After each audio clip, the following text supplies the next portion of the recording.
Қамсыз балалық шақ пен жылы естеліктерге жол тартқыңыз келе ме? Қайырлы күн баршаға.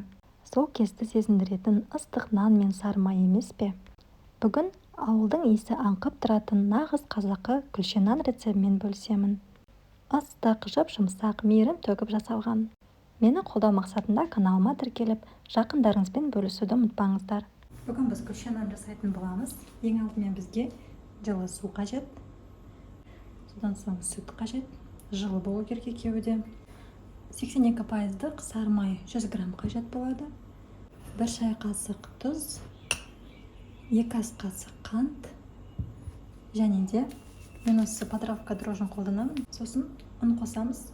Ұн бізде 800 грамм шамасында. Одан кейін қамыр илеп болған соң соңында сұйық майда қосуға болады. Ал неше бастайық.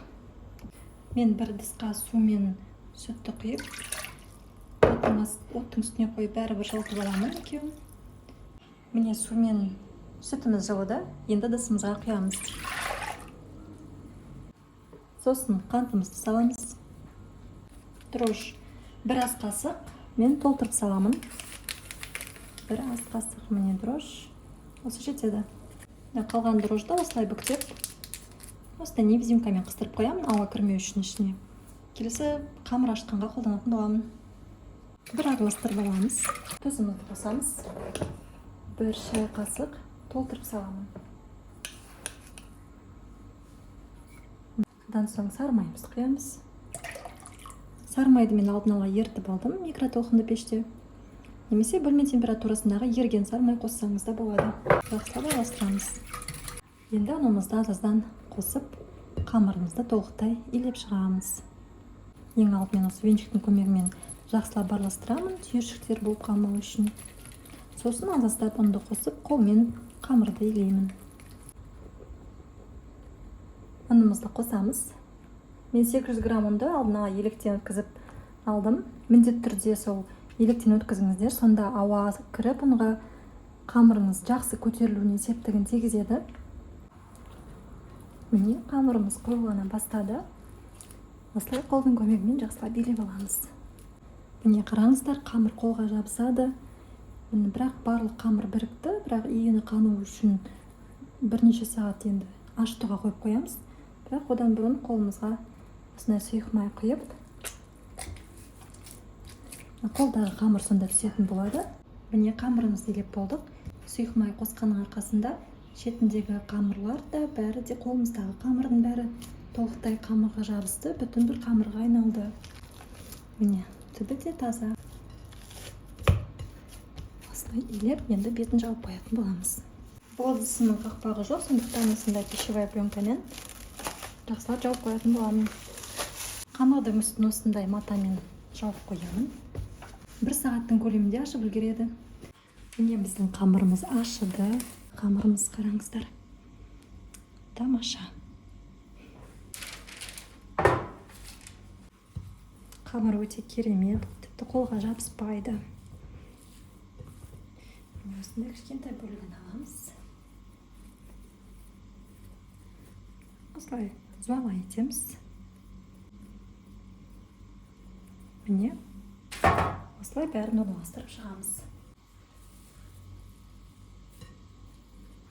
Міне шамамен осындай кішкентай бөліктерін аламыз қамырдың. Жақсылап зуала жасаймыз және де орналастырамыз.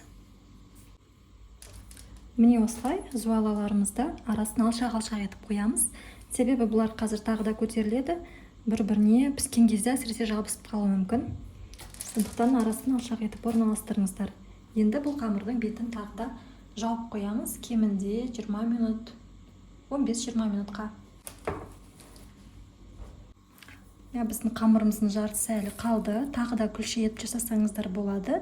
Екінші партия етіп пісіріп алсаңыз болады. Үлкен бір нан қылып жасасаңыз болады. Немесе дәл осы күйінде пакетке салып, морозильникке қатырып қойсаңыз болады. Бұл керек кезде, үйде наныңыз таусылып қалған кезде пісіріп алсаңыз болады. Мен мынау жарты нанды солай істейтін боламын қамырды. Болды. Міне біздің қамырымыз көтерілді. Енді ортасын басып, күлшенің формасын келтіретін боламыз. Бетіне жұмыртқаны жағатын боламыз. Мен жұмыртқаның ағы мен сарысын ажыратпаймын, барлығын бүкіл бірге араластырамын. Осылай вилканың көмегімен араластырып аламын да бетіне жағып шығамын. Әдемі болып қызарып пісетін болады. Ал енді күнжут себетін боламыз. Менде 3 түрлі күнжут: ақ, қоңыр және қара түсті.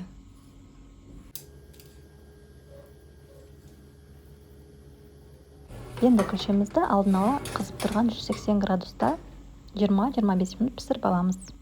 Беті қызарғанша пісіріп алыңыздар. Міне біздің духовкадан шыққан жаңа піскен күлше нандарымыз дайын. Өте жұп-жұмсақ, өте дәмді болып піседі. Кішкентай балаларға да жеуге өте ыңғайлы. Тіпті үлкендер де сүйсіне жейді. Міне ортасын бөліп көрсетемін. Жұмсақ, мамықтай болып піседі. Нанымыз ыстық болған кезінде сары маймен жағып жеңіздер. Дәмі одан да еселене түседі. Сіздерге рецепт ұнады деген сенімдемін. Үйде дәл осылай жасап көріңіздер. Алдағы уақытта өте дәмді, тәтті шығатын жаңа рецепттер жүктейтін боламын. Сондықтан каналыма тіркеліп алыңыз. Жақындарыңызбен бөлісуді де ұмытпаңыз. Пікірлеріңізді қалдырыңыздар. Келесі кездескенше сау болыңыздар.